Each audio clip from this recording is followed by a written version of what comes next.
Livro 1. Sistemas gnósticos. Prefácio. Primeira parte.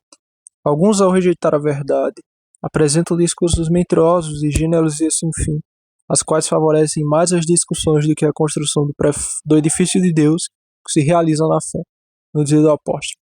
E por astuta aparência de verdade, seduzem a mente dos inépritos e escavrizam-nos, falsificando as palavras do Senhor sobre o pretexto de gnose, afastam muito daqueles que criou e pôs em ordem este universo, como se pudessem aprestar alguma coisa mais elevada e maior que o Deus que fez o céu e a terra e tudo que neles encerram. Ardilosamente, pela arte das palavras, induzem os mais simples a pesquisas e, omitindo até a aparência de verdade, levam-nos à ruína, tornando ímpios e blasfemos contra o seu Criador os que são incapazes de discernir o falso do verdadeiro. Segundo, o erro com efeito não se mostra tal como é, para não ficar evidente ao ser descoberto, adornando-nos e fraudulentamente de plausibilidade, apresentam-se diante dos mais ignorantes, justamente por esta aparência exterior, como mais verdadeira do que a própria verdade. Como foi dito acerca disso por alguém superior a nós, uma pedra preciosa e esmeralda, que tem grande valor aos olhos de muitos, perde seu valor diante de artística falsificação de vidro, até não se achar alguém conhecedor que a examine a fraude e desmascare isso.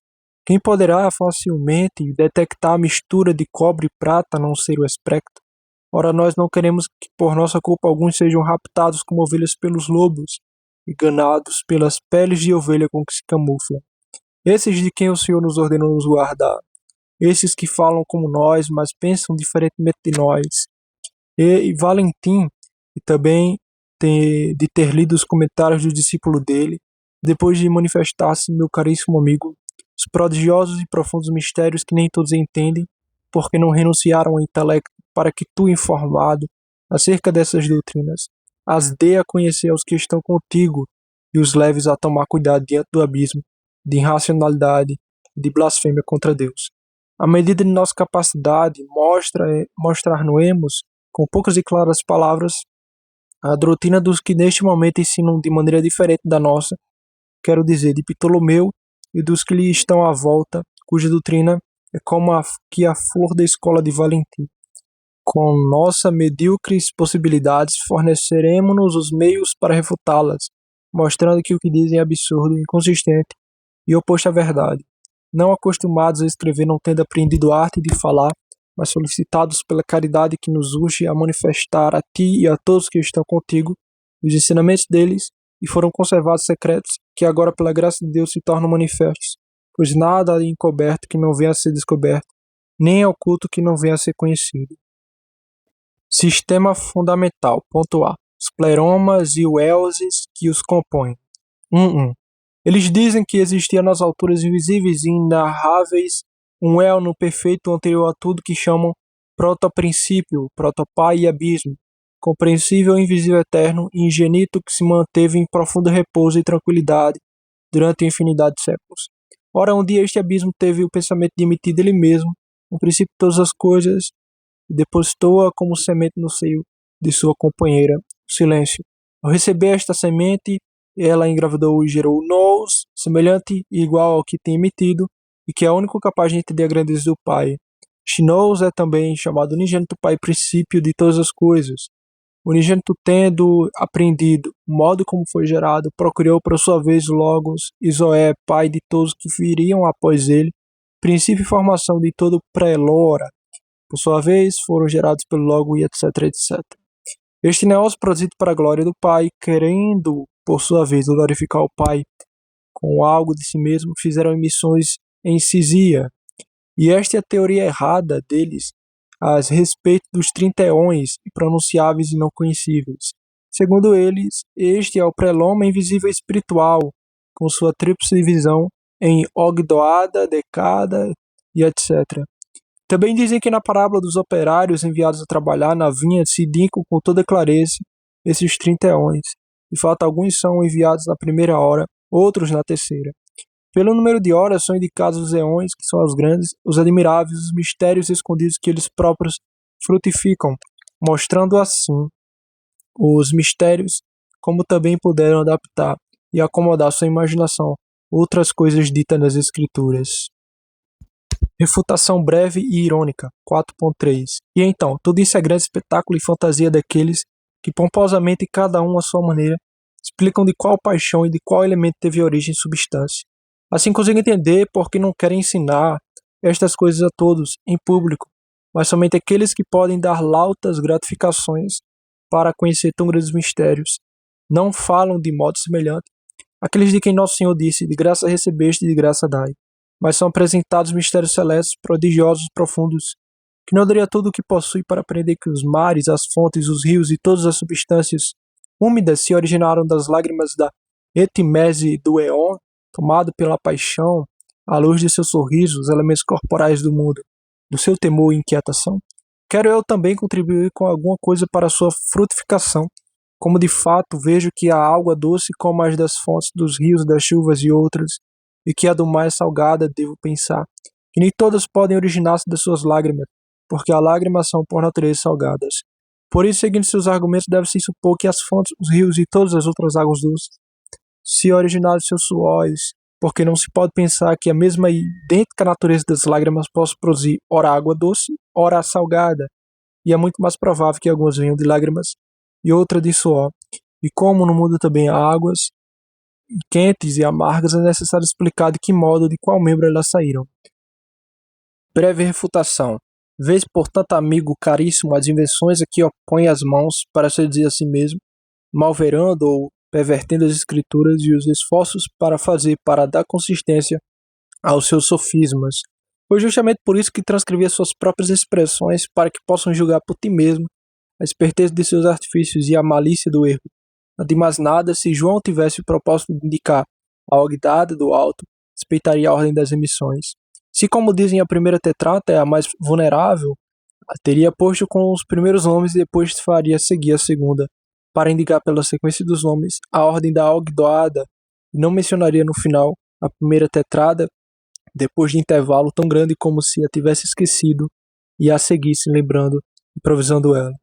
E se quisesse indicar as seguizias, não deixaria de nomear a igreja. É clara a arbitrariedade da exegese deles. João proclama um único Deus, todo-poderoso e um só unigênito, Jesus Cristo, por meio do qual foram feitas todas as coisas dele. Diz que é o Verbo de Deus, o Filho único, a origem de todas as coisas, a verdadeira luz que ilumina todos os homens, o Criador do cosmos. Eles, porém, falsificando o texto com exegese falsa, dizem que pela emissão o outro é o unigênito, que também chamam princípio, outro o Salvador, Logos, filho do unigênito, o outro também finalmente o Cristo, produzido para corrigir o pleroma, torcendo toda a palavra da Escritura, desviando-se de Deus, de seu verdadeiro significado, usando nomes de forma arbitrária, adaptando as suas teorias de tal forma. Em tudo isso, João sequer lembra nosso Senhor Jesus Cristo. Ao nomear o Pai e a graça, o Logos e a vida, o homem e a igreja, segundo a sua hipótese, falou da primeira ogdoada, na qual não há Jesus nem Cristo, o mestre de João. E o Verbo se fez carne e habitou entre nós. Ora, segundo a teoria deles, não é o Verbo que se fez carne, porque nunca saiu do pleroma, mas Salvador que foi produzido por todos os eões e é posterior ao Verbo. E aprendi, portanto, ó insensatos, que Jesus que sofreu por nós, que habitou entre nós, ele é o próprio Verbo de Deus. Se outro Éon se fizesse homem pela nossa salvação, deveríamos admitir que o apóstolo falava de outro, mas se o Verbo do Pai se desceu, é o mesmo que subiu, único Filho do único Deus, que se encarnou em favor dos homens, segundo o beneplácito do Pai. Então João não fala de outro nem da Ogbada, mas só do Senhor Jesus Cristo. De fato, segundo eles, e falando com propriedade, o Logos não se fez homem, mas Salvador se revestiu de um corpo psíquico derivado da economia com inenarrável providência para ser visível e palpável. A carne é a matéria antiga, plasmada da terra por Deus para Adão, e João indicou que é verdadeiramente esta que se tornou o Verbo de Deus. Com isso dissolve-se a primeira e o fundamental ogdoada, uma vez demonstrado que o Logos, unigênito, a vida, a luz, o Salvador, o Cristo, Filho de Deus que se encarnou por nós, são a única e idêntica coisa, desfaz-se a teoria de que cai por terra todo esse sonho fantástico em defesa da qual distorcem as Escrituras sobre a criação do mundo. Eu quero expor-te ainda como, segundo eles, foi feita a criação à imagem das coisas invisíveis pelo demiurgo, sem que ele o soubesse graças à intervenção da mãe.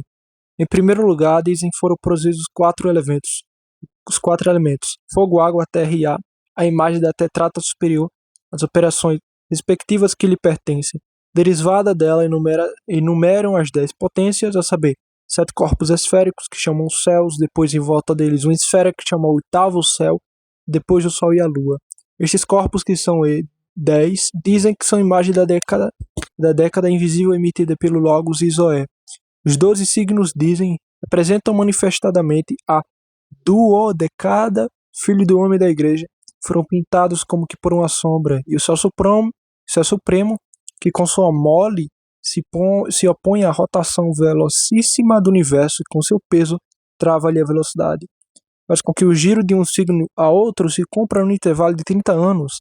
É a imagem diz do limite que contém dentro de si a mãe deles, também a lua, que dá sua volta ao céu em 30 dias. Com este número de dias indica os 30 eões, e o sol que gira em círculo e cumpre sua apocatapase em 12 meses manifesta por meio deles a duedaca. Além disso, dizem que o demiurgo, querendo imitar a infinitude, a eternidade, a ilimitabilidade e a intemporalidade da Ogdoada, não tendo o poder de reproduzir a estabilidade e perpetuidade dela, por ser ele fruto de uma degradação, reduziu esta eternidade em períodos de tempos numerosíssimos, pensando imitar a infinidade dela com multiplicidade dos tempos. Então dizem, ao se afastar dele a verdade, sobreviveu a mentira, por isso a sua obra será destruída quando se completarem os tempos. Marcião. Sucedeu-lhe Marcião, originário do Ponto, ampliou a doutrina, blasfemando desporazamente do Deus e da lei e dos profetas, chamando de autor do mal, desejoso de guerras, inconstante dos sentimentos e em contradição consigo mesmo. Quanto a Jesus, enviado pelo Pai que está acima do Deus, criador do mundo, veio à Judéia no tempo em que era governador Pôncio Pilatos, procurador de Tibério César. Manifestou-se como homem aos judeus e aboliu os profetas, a lei e as obras todas do Deus Criador, que eles chamam cosmocrator. Além disso, Marcião mutilou o Evangelho segundo Lucas, eliminando tudo que se refere à geração do Senhor e expungindo muitas passagens dos ensinamentos do Senhor, nas quais este reconhece abertamente como seu Pai, o Criador do universo. Fez crer aos seus discípulos ser ele mais veredito do que os apóstolos que transmitiram o Evangelho, entregando-se nas mãos não o Evangelho, mas uma parte dele. Da mesma forma, mutila as cartas do apóstolo Paulo, eliminando todos os textos em que se afirma claramente que o Deus que criou o mundo é o Pai de nosso Jesus Cristo. Também as passagens onde o apóstolo lembra as profecias que prenunciaram a vinda do Senhor. Marcião diz que se salvam somente as almas que aprenderem a sua doutrina. Os corpos não podem participar da salvação porque foram tirados da terra. As blasfêmias contra Deus acrescenta como verdadeiro porta-voz do diabo, que fala tudo o que é contrário à verdade. Que Caim e seus semelhantes, os sodomitas, os egípcios e seus semelhantes, e todo pagão que praticaram toda espécie de maldade foram salvos pelo Senhor. Quando desceu aos infernos e levou consigo seu reino dos que acorreram a ele. Porém, segundo a serpente que falou em Marcião, Abel, Enoque, Noé e outros justos, os patriarcas e descendentes de Abraão, com todos os profetas e os que agradaram a Deus não compartilharam da salvação. Com efeito, diz ele, sabendo todos eles que Deus estava sempre a tentá-los, pensaram também naquele momento numa nova tentação e não foram ao encontro de Jesus, e não acreditaram no seu anúncio. Deste modo, suas almas permaneceram nos infernos. A este que foi o único a ter a ousadia de mutilar abertamente as Escrituras e de ultrajar a Deus desporosamente, mais do que todos os outros, respondemos à parte, com base nos seus escritos, com a ajuda de Deus, o refutaremos usando as palavras do Senhor, do apóstolo que conservou e que usa. Agora devemos lembrar-nos dele para que saibais que todos os que adulteram de alguma forma a verdade e lesam a doutrina da igreja são discípulos e seguidores de Simão Mago, o samaritano. Mesmo sem manifestar o nome do mestre para enganar os outros, ensinam a doutrina dele, apresentando com engodo o nome de Jesus, introduzem sobre formas diversas a impiedade de Simão e causam e introduzem sobre formas diversas a perda de muitos. Usando nomes excelentes, difundem a perversidade de sua doutrina, e com a doçura e a horrorabilidade do nome, apresentam-lhe o veneno amargo e pernicioso da serpente, chefe de toda apostasia. outras seitas menores. Originando-se destes de quem falamos acima, surgiram outras ramificações de outras heresias, pelo fato de muitos deles querendo ser mestre de outros, afastando-se da seita em que se encontravam, derivando a teoria de outra e outra mais, ensinando sempre algo novo, apresentando-se a si mesmo como inventores da teoria por eles arquitetada. Assim, por exemplo, os que se chamam encratitas, que se inspiram em Saturnino e Marcião, proclamam a abstenção do casamento, condenando a primitiva instituição divina e acusando falsamente aquele que fez o homem e a mulher, ordenando a procriação. Introduziram o celibato e chamados espirituais com gesto de ingratidão para com Deus, Criador de todas as coisas e original. E esta é a invenção original e atual quando um Tarciano qualquer introduziu pela primeira vez essa blasfêmia. E quando esteve na escola de Justino como ouvinte, não manifestou nenhuma dessas teorias, mas depois de martírio dele, se separou da igreja. E ufanando-se da glória do mestre, julgando-se superior aos outros, deu nova característica a essa sua teoria herética.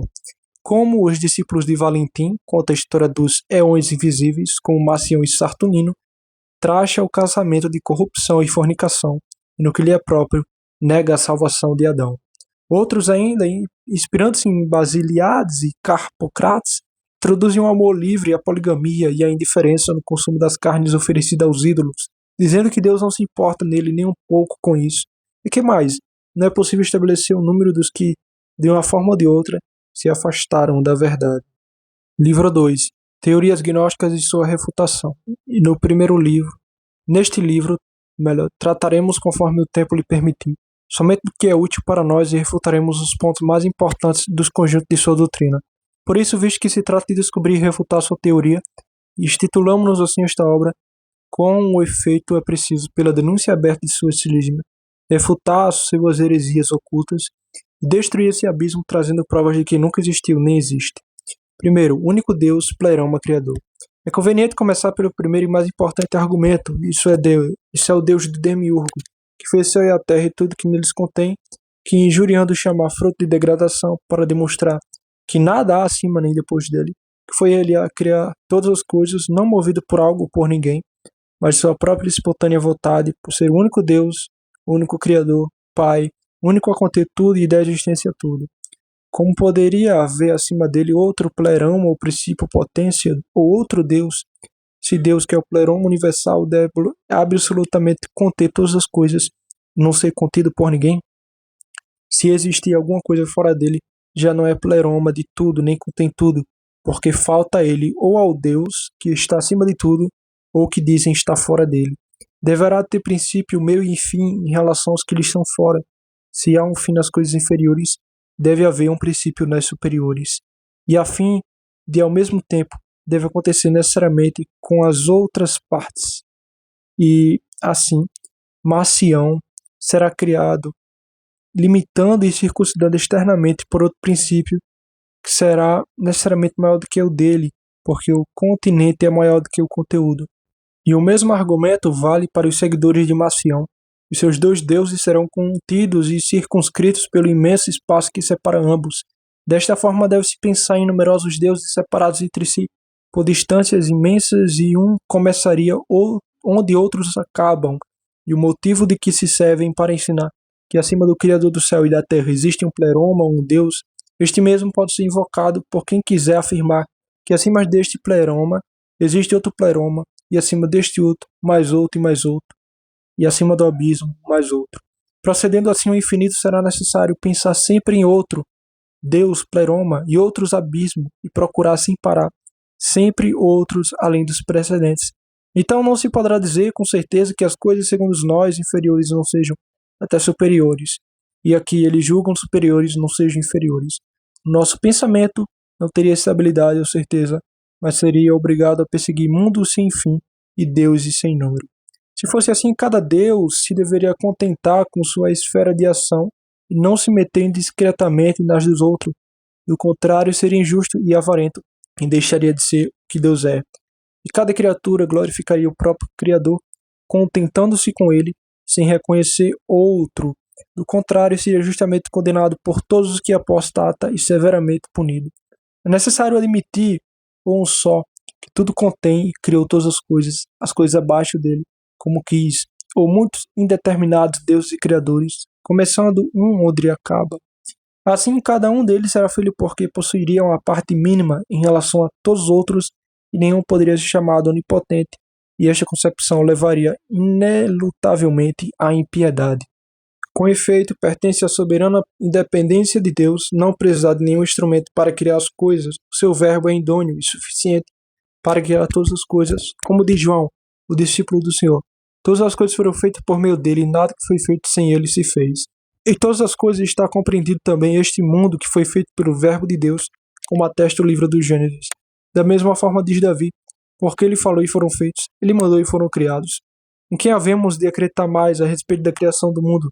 Nestes heréticos de que falamos, que vão palavreando coisas tão tolas e incoerentes, ou nos discípulos do Senhor e em Moisés, profeta e servo fiel de Deus? Aqueles que primeiro contou a origem do mundo, dizendo, no princípio criou Deus os céus e a terra, e depois todo o resto, e não deuses nem anjos. O apóstolo diz, o único Deus é Pai, Pai que está acima de todos, acima de tudo, e em cada um de nós. Já demonstramos que há um só Deus e assim, e ainda, o demonstraremos pelas próprias palavras do apóstolo e do Senhor. Não será grande falta de bom senso deixar de lado as palavras dos profetas, do Senhor e dos apóstolos para escutar as loucuras desses heréticos? É evidente que Deus é o Criador do mundo também para os que o negam de muitas maneiras, chamando o Criador o anjo, para não falar que as Escrituras todo o proclamam, e o Senhor ensina que este Deus é o Pai que está nos céus, e não outro, como demonstraremos ao longo do discurso.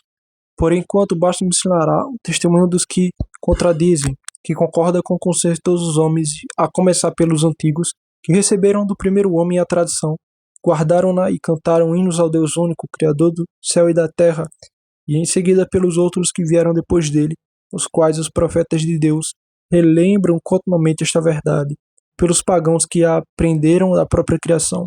Ela mostra quem o criou, a obra aponta o seu autor, o mundo revela quem o pôs em ordem. E a igreja dispersa pelo mundo inteiro recebeu dos apóstolos esta tradição. Portanto, consta e é testemunhar por todos a existência de Deus, assim como não consta, e não é testemunhar do Pai, que é sem dúvida uma invenção deles. Foi Simão Mago o primeiro a declarar que ele era o Deus que está acima de todas as coisas, e que o mundo foi criado pelos seus anjos. E depois dele, os seus seguidores, como já dissemos no primeiro livro, prolaparam a doutrina com afirmações ímpias e blasfemadoras contra o Criador. Os pagãos servem às criaturas antes que ao Criador, e o escutam, e aos que não são Deus, mas atribuem o mais alto grau de divindade ao Deus Criador do universo. Enquanto estes chamam o Criador de fruto de degradação, de psíquico e desconhecedor da potência que está acima dele, e quando diz, eu sou Deus, e afora não há outro Deus além de mim, taxam-no de mentiroso. São eles os verdadeiros mentirosos que lançam a ele toda a sua perversidade, imaginando, segundo a sua doutrina, um ser que não existe acima daquele que é.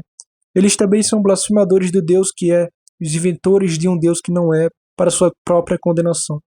E eles que se dizem perfeitos e possuidores da gnose de todas as coisas, na realidade são piores do que os pagãos e nos seus pensamentos mais blasfemos, porque se dirigem contra o seu Criador. E além do mais, a paixão de Cristo não foi semelhante ou se deu em circunstância semelhante à do Éon.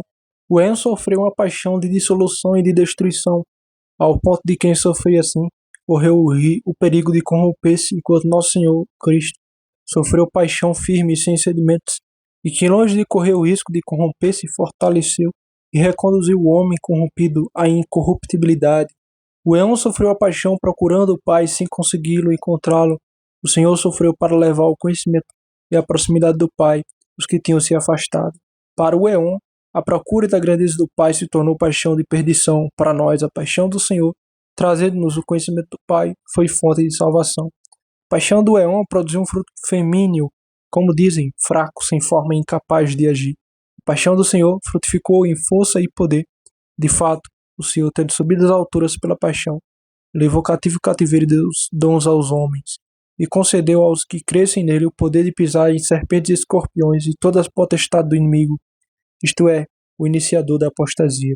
O Senhor, mediante a paixão, destruiu a morte, eliminou o erro, exterminou a corrupção e destruiu a ignorância, manifestou a vida, mostrou a verdade e conferiu a incorruptibilidade. Livro 3, Doutrina Cristã, Prefácio. Tu, caríssimo, nos pedisse que expuséssemos as doutrinas secretas dos discípulos de Valentim e mostrássemos as divergências que há entre eles e os refutássemos. Por isso começamos por Simão, pai de todos os hereges, denunciando as suas doutrinas e consequências e refutando-as uma por uma. Mas se para a simples exposição foi suficiente, suficientemente o livro, foram necessários vários para uma refutação. Por este motivo te enviamos mais livros. O primeiro contém as teorias de cada um, seus costumes. Lembre-te, portanto, do que disséssemos nos primeiros 2 livros, e acrescentando o que agora diremos, terás fartíssima argumentação contra todos os hereges, e te oporás a eles com segura e determinada firmeza em favor da única fé verdadeira e vivificante que a Igreja recebeu dos apóstolos e comunica a seus filhos. E também, com efeito, o Senhor de todas as coisas deu aos seus apóstolos o poder de pregar o Evangelho, e por meio deles nós conhecemos a verdade, isto é, o ensinamento do Filho de Deus. A eles o Senhor disse: o que vos ouve, a mim ouve, e o que vos despreza, a mim despreza, a quem me enviou. A tradição apostólica, origem apostólica da tradição. Não foi, portanto, por ninguém mais que tivemos conhecimento da economia da nossa salvação, mas somente por aqueles pelos quais nos chegou o Evangelho, que eles primeiro pregaram e depois, pela vontade de Deus, transmitiram nas Escrituras para que fosse para nós fundamento e coluna da nossa fé. Nem é lícito afirmar que eles pregaram sem antes possuir a gnose perfeita, como ousam dizer alguns que se gloriam de corrigir os apóstolos, porque depois da ressurreição do nosso Senhor dos mortos, os apóstolos foram revestidos da força do alto pela vinda do Espírito Santo, foram repletos de todos os dons e possuíram o conhecimento perfeito. Foi então que foram até as extremidades da terra, anunciando a boa nova de Cristo e os bens que Deus nos concede e a paz celeste para os homens. Eles possuíam todos e cada um do Evangelho de Jesus. E assim Mateus publicou entre os judeus na língua deles o escrito dos evangelhos, quando Pedro e Paulo evangelizavam em Roma e aí fundavam a igreja. Depois da morte deles, também Marcos, o discípulo e intérprete de Pedro, nos transmitiu por escrito que Pedro anunciava. Sua parte, Lucas, o companheiro de Paulo, punha no livro o evangelho pregado por ele. Depois João, o discípulo do Senhor, aquele que recortara a cabeça de peito dele, também publicou o seu evangelho, quando morava em Éfeso, na Ásia. Segundo, quando são vencidos pelos argumentos tirados das Escrituras, retorcem a acusação contra as próprias Escrituras, dizendo que é texto corrompido, que não tem autoridade, que se serve de expressões equívocas, que não podem encontrar a verdade nele, os que desconhecem a tradição. Com efeito, dizem eles, a verdade não foi transmitida por escrito, mas por viva voz, o que levou a Paulo a dizer: é a sabedoria que pregamos entre os prefeitos, não, porém, uma sabedoria deste século.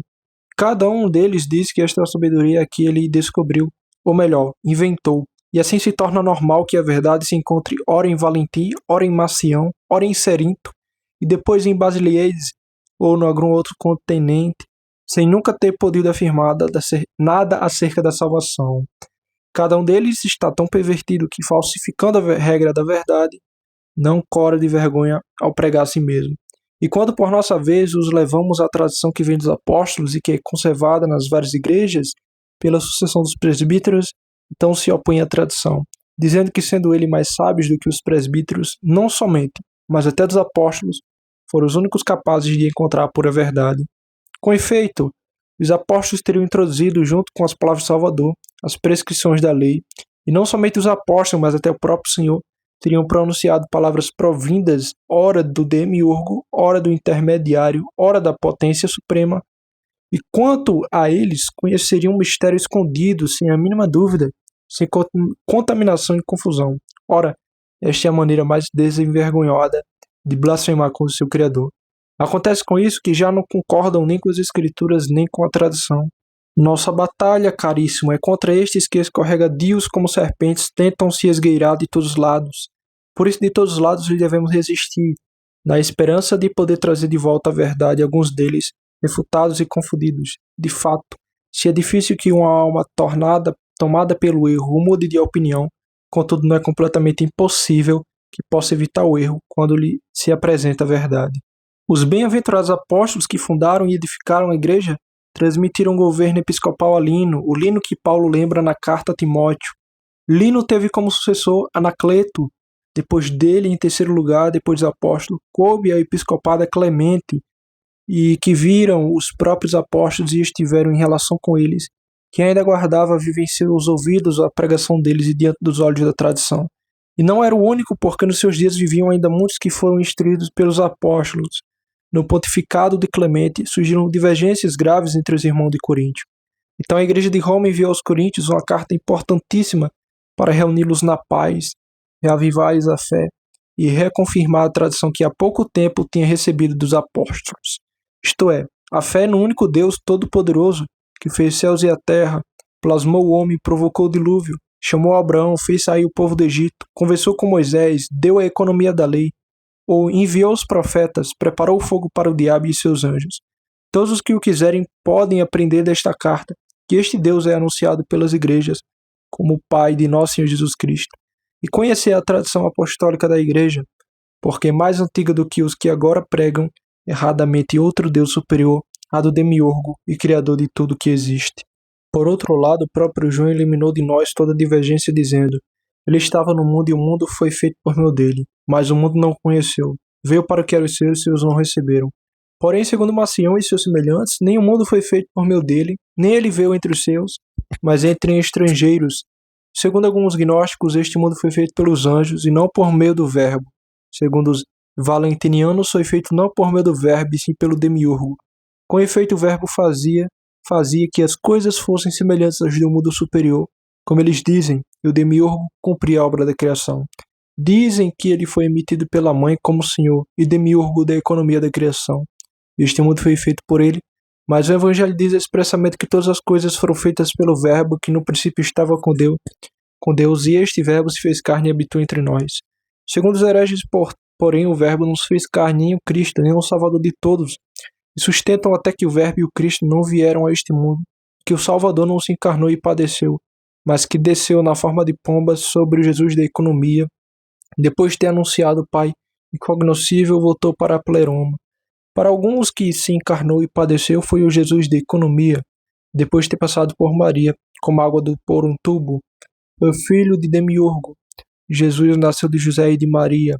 Ora, em nenhuma dessas ocasiões e opiniões heréticas se admite que o Verbo de Deus se fez carne. E se alguém examina a regra da fé de todos eles, verá que apresentam o Verbo de Deus e o Cristo do alto sem carne e impassíveis.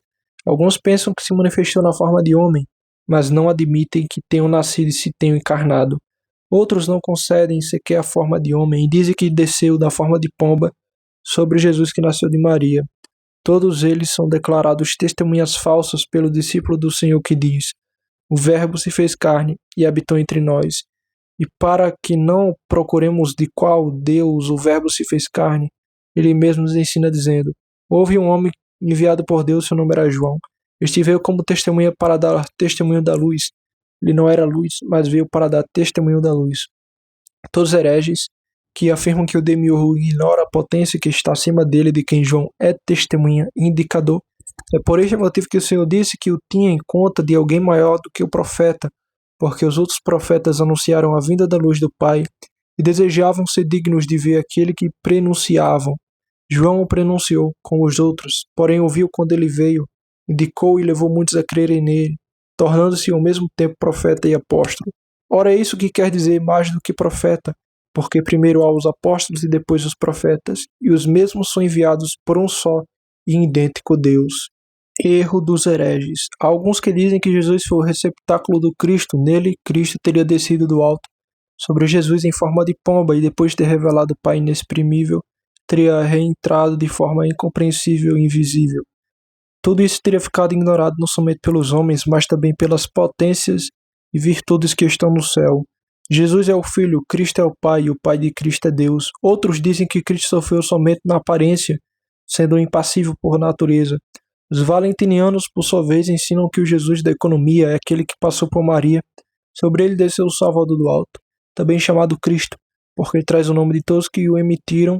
Este comunicou seu poder, e o seu nome é o Senhor da economia, a fim de que por seu meio a morte fosse vencida e por meio do Salvador descido do alto, o Pai fosse conhecido. Assim, com as palavras confessadas, um só Jesus, mas no pensamento distingue várias pessoas. Com efeito, de acordo com sua regra de fé, que já apresentamos, O Cristo emitido por unigênito para reparar o pleroma é distinto do Salvador, emitido para a glorificação do Pai, distinto ainda do homem e da economia, e somente este teria sofrido a paixão. É necessário, portanto, que apresentemos por inteiro a doutrina dos apóstolos acerca de nosso Senhor Jesus Cristo, demonstrando que não somente nada disso passou pelas suas cabeças, mas que, inspirados pelo Espírito Santo, até deram a conhecer antecipadamente aqueles que, sob o influxo de Satanás, teriam ensinado estas coisas para corromper a fé de muitos e afastá-lo da vida. O Verbo identifica-se com Cristo. Quanto a João, já demonstramos suficientemente com as próprias palavras dele que conhecia um só e idêntico Verbo de Deus, o Filho unigênito, que se encarnou para a nossa salvação, nosso Senhor Jesus Cristo. Mateus também conhece um só e mesmo Jesus Cristo, de quem narra a geração humana da Virgem, segundo a promessa feita por Deus a Davi, que suscitado fruto de seu seio um reino eterno, e um rei, como muito antes já prometera a Abraão. Livro da geração de Jesus Cristo, filho de Davi, filho de Abraão. Depois, para eliminar da nossa mente todo suspeito em relação a José, diz: a geração de Cristo foi assim, estando deposada com José, achou-se ter concedido por obra do Espírito Santo, antes de coabitarem. Depois, como José pensasse em repudiar Maria por estar grávida, um anjo de Deus lhe apresentou e lhe disse: não temas receber em tua casa Maria, tua esposa, porque o que nela foi concedido é obra do Espírito Santo.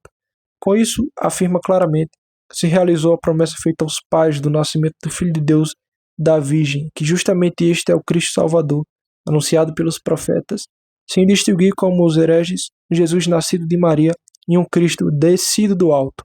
Mateus poderia dizer de outra forma: a geração de Jesus desceu-se assim. Mas o Espírito Santo, ao prever estes intérpretes perversos e ao precaver-nos contra suas fraudes, disse por meio de Mateus: a geração de Cristo deu-se assim, e acrescenta que ele é o Emanuel, para o qual não o julgássemos simples homem. Com efeito, não foi pela vontade da carne ou pela vontade do homem, mas pela vontade de Deus que o Verbo se fez carne. A pomba, símbolo do Espírito Santo, não do Salvador do alto. Com efeito, os apóstolos poderiam ter dito que o Cristo que desceu em Jesus é o Salvador do alto sobre o da economia, ou aquele que vem das regiões invisíveis no filho do demiurgo, mas não conheceram nem disseram nada disso, porque se o soubessem, eles o diriam. E disseram, de fato, com as coisas eram, isto é, que o Espírito de Deus desceu sobre ele na forma de pomba, o Espírito que lhe fala Isaías, e repousará sobre ele o Espírito de Deus, como explicamos acima, e ainda, o Espírito do Senhor está sobre mim, porque me ungiu. O Espírito de quem o Senhor diz: já não sois vós que falais, mas é o Espírito do vosso Pai que fala em vós. E ao dar aos seus discípulos o poder de fazer renascer os homens em Deus, lhe dizia: ide e ensinai todos os povos e batizai em nome do Pai, do Filho e do Espírito Santo. Com efeito, prometera por meio dos profetas derramar nos últimos tempos este Espírito sobre seus servos e servas, a fim de profetizarem. Eis a razão por que ele desceu também no Filho de Deus, feito Filho do homem, acostumando-se com ele a habitar nos homens e repousar entre eles, a habitar nas criaturas de Deus, realizando nelas a vontade do Pai, renovando-as do velho homem para a nova vida em Cristo. Este Espírito que Davi pediu para o gênero humano ao dizer: confirma-me pelo teu Espírito que dirige. É ainda este Espírito que Lucas nos diz ter descido depois da ascensão do Senhor sobre os discípulos no dia de Pentecostes, com o poder de introduzir na vida todos os povos e abrir-lhes o Novo Testamento. Eis porque na harmonia de todas as línguas cantavam hinos a Deus, enquanto o Espírito reunia na unidade das raças diferentes e oferecia ao Pai as primícias de todas as nações. Foi por essa razão que o Senhor prometera enviar o Paráclito que nos faria dignos de Deus.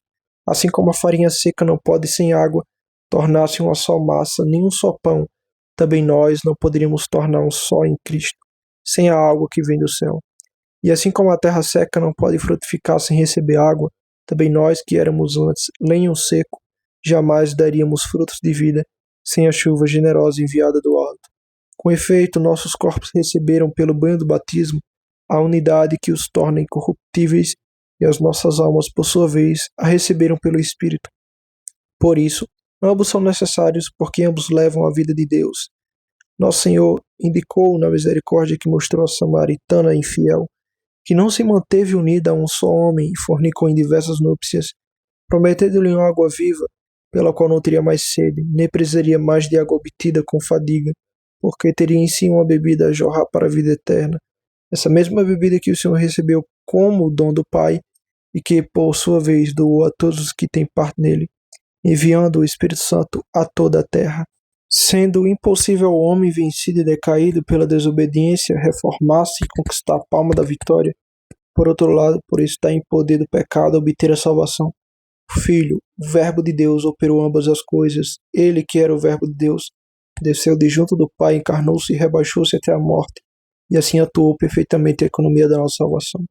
Exortando-nos a uma fé sem hesitações neste Filho, Paulo diz ainda: não digas em teu coração, quem subirá ao céu? Isto é, para fazer descer a Cristo, ou quem descerá ao abismo? Isto é, para fazer Cristo levantar-se dentre os mortos. E acrescenta: porque se confessares com tua boca que Jesus Cristo é Senhor, e creres em teu coração que Deus o ressuscitou dentre os mortos, serás salvo. Indica o motivo pela qual o Verbo de Deus se fez carne, dizendo: com efeito Cristo morreu e ressuscitou para ser o Senhor dos mortos e dos vivos. Ora, quem é aquele com o qual nos comunicamos por meio do alimento?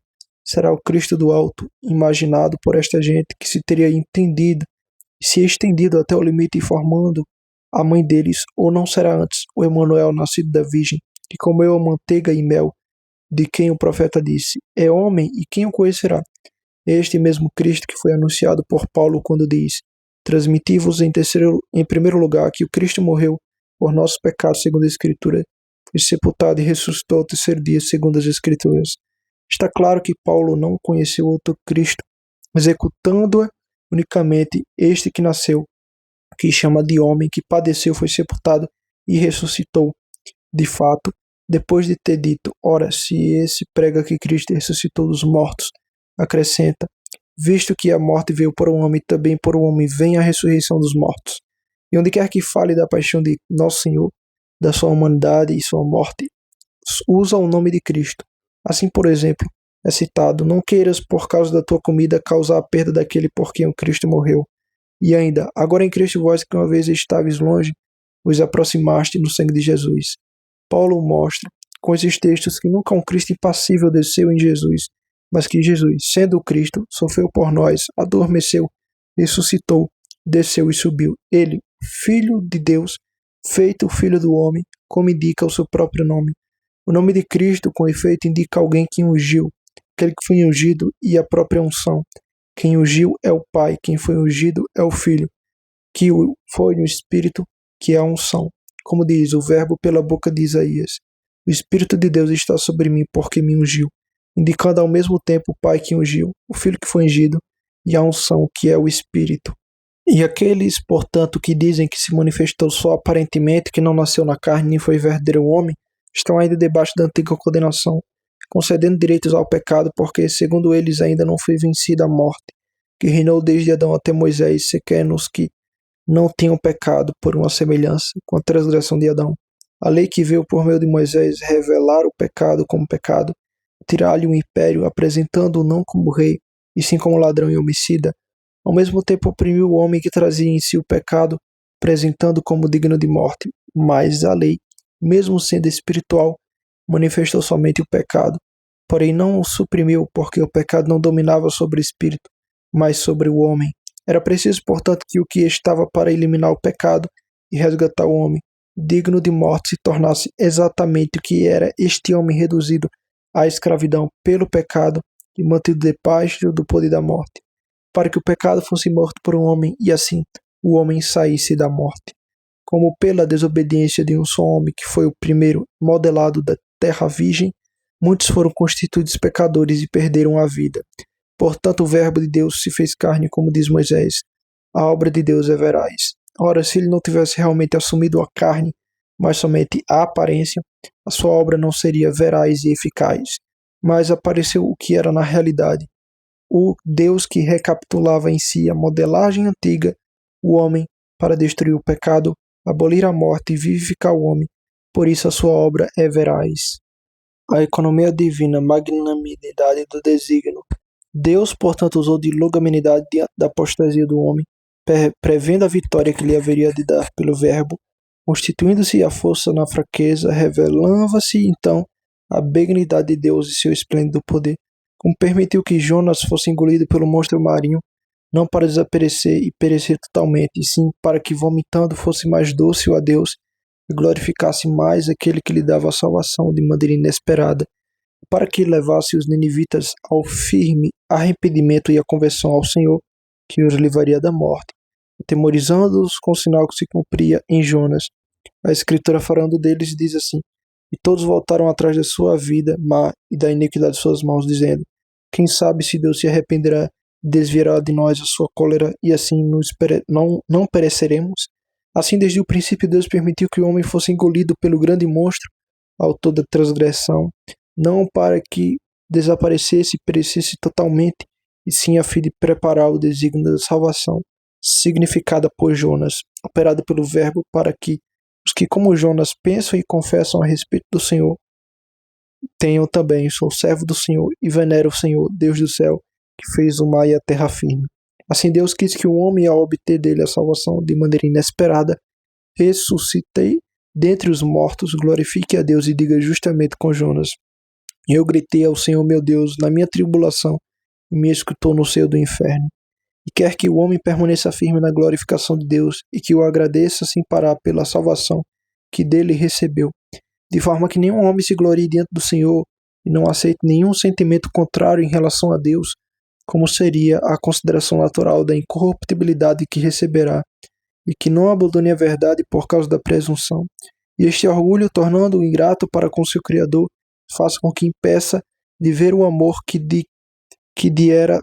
era objeto por parte de Deus, obscurecia-lhe a mente, impedindo-o de ter pensamentos dignos de Deus, e levava-o a comparecer-se com Deus a julgar-lhe igual. Foi, portanto, Deus que se fez homem, o próprio Senhor que nos salvou, Ele próprio que nos deu o sinal da Virgem. Por isso não é verdadeira a interpretação de alguns que ousam trazer assim Escrituras. Eis que uma moça considerada dará luz a um filho, como fizeram Teodosião de Éfeso e Aquila do Ponto, ambos prosélitos judeus, seguidos pelos ebionitas, que dizem que Jesus nasceu de José, destruindo assim por aquilo que está em seu poder esta grande economia de Deus e reduzindo a nada o testemunho dos profetas, que é o de Deus. Trata-se de profecia feita antes da deportação do povo para a Babilônia, isto é, para antes que os medos e os persas tomassem o poder, e foi traduzida para o grego pelos próprios judeus, para que não fique nenhuma suspeita de que traduziram assim para nos agradar.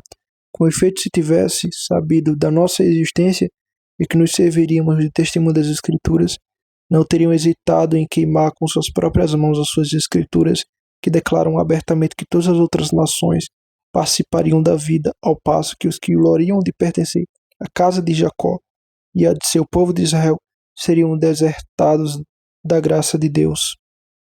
Conclusão: o depósito da fé. Apresentando todos os que introduzem doutrinas ímpias sobre Deus, que nos criou e modelou, que criou este mundo sobre o qual não existe outro Deus, e refutando com seus próprios argumentos os que ensinam o falso sobre a natureza de nosso Senhor e a economia que atuou em prol do homem e sua criatura, demonstramos ao mesmo tempo a constante identidade da pregação da Igreja em todo o mundo, da doutrina a qual dão o testemunho os profetas, os apóstolos e todos os discípulos. Foi isso que mostramos, englobando o princípio, o meio e o fim, isto é, a totalidade da economia de Deus e da sua ação infalivelmente ordenada à salvação do homem, estabelecer a nossa fé.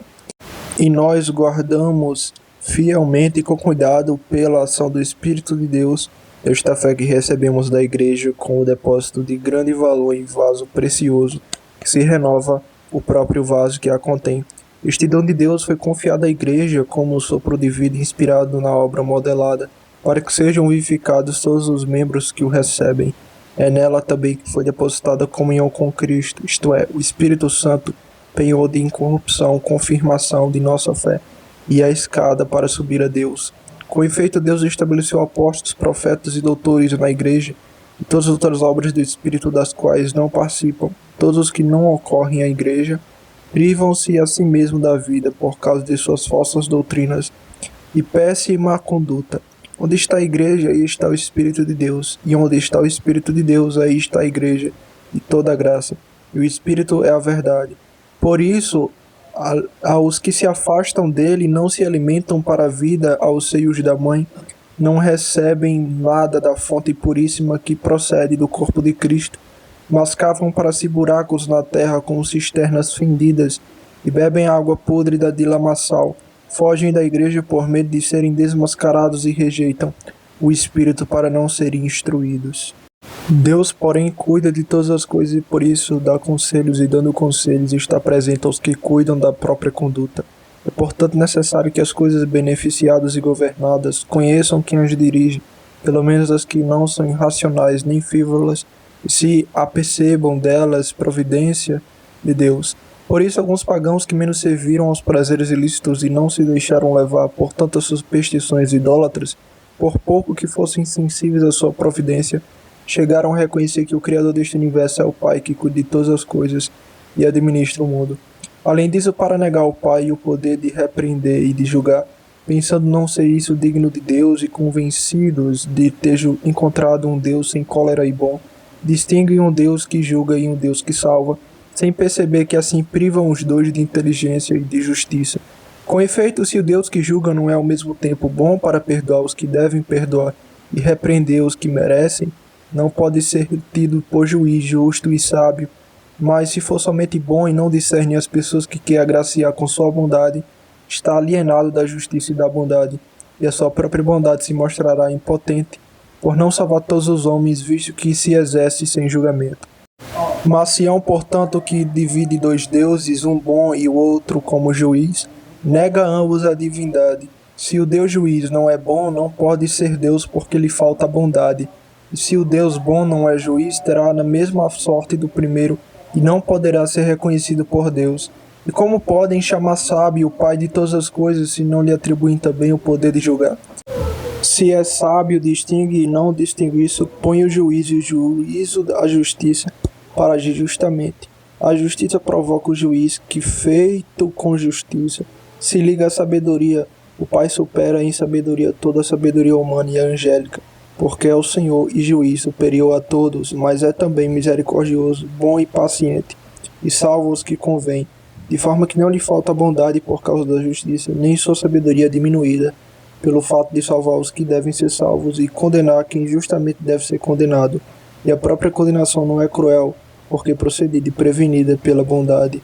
Assim Deus, que com bondade faz o seu sol levantar para todos, julgará todos os que recebem de modo igual de sua bondade, porém não se comportaram de maneira condigna ao dom recebido, mas entregues aos prazeres e às paixões carnais, contraíram a sua bondade e até blasfemam quem o comunou de benefícios. Bem mais religioso do que eles parecem Platão, que reconheceu um Deus, ao mesmo tempo justo e bom, com poder sobre todos os que pronunciam pessoalmente o julgamento. Ele diz, segundo o dito antigo, Deus, possuindo o princípio, o meio e o fim de todas as coisas existentes, vai reto ao seu fim, como é de sua natureza, e é sempre acompanhado pela justiça que castiga as infrações à lei divina, e afirma que o autor e criador deste universo é um ser bom, naquele que é bom nunca nasceu a inveja de nada, e estabelece como princípio a causa da criação, a bondade de Deus e não a ignorância, nenhum éon desgarrado ou fruto da degradação, nenhuma mãe chorona e queixosa, nem outro Deus ou outro Pai. Justamente a mãe chora sobre os inventores de semelhantes fábulas, porque suas mentiras recaíram justamente sobre suas cabeças. Com efeito, a mãe está fora do pleroma, isto é, do conhecimento de Deus, e a soma de seus rebentos não foi senão aborto sem forma, nem figura, porque não sabe nada da verdade. E ele caiu no vazio e na sombra, e assim a doutrina deles não é senão vazio e trevas.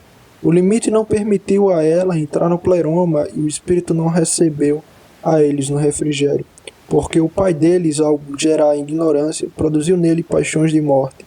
Isto não são calúnias, pois são eles que afirmam, ensinam e se gloriam destas coisas. Orgulham-se eles de sua mãe, que dizem gerada sem pai, isto é, sem Deus, mulher de mulher, isto é, do erro e da corrupção.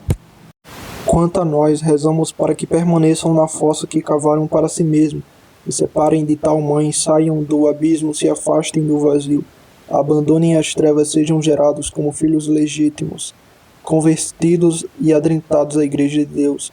O Cristo seja formado deles, conheçam o Criador e Autor desse universo, como único verdadeiro Deus, Senhor de todas as coisas. Esta é a nossa oração, para que eles, e com isso o amamos realmente muito mais do que eles julgam amar a si mesmo. O nosso amor, sendo verdadeiro, lhe é proveitoso se o aceitarem. Parece-se a remédio doloroso que faz desaparecer a carne inútil e supérflua da ferida. E continuaremos sobre este argumento no livro seguinte, onde deduziremos a palavra do Senhor, na esperança de converter alguns deles por meio da própria doutrina de Cristo, e deixar o erro e a renunciar a essa blasfêmia proferida contra o Criador, que é o único Deus e Pai de nosso Senhor Jesus Cristo. Amém.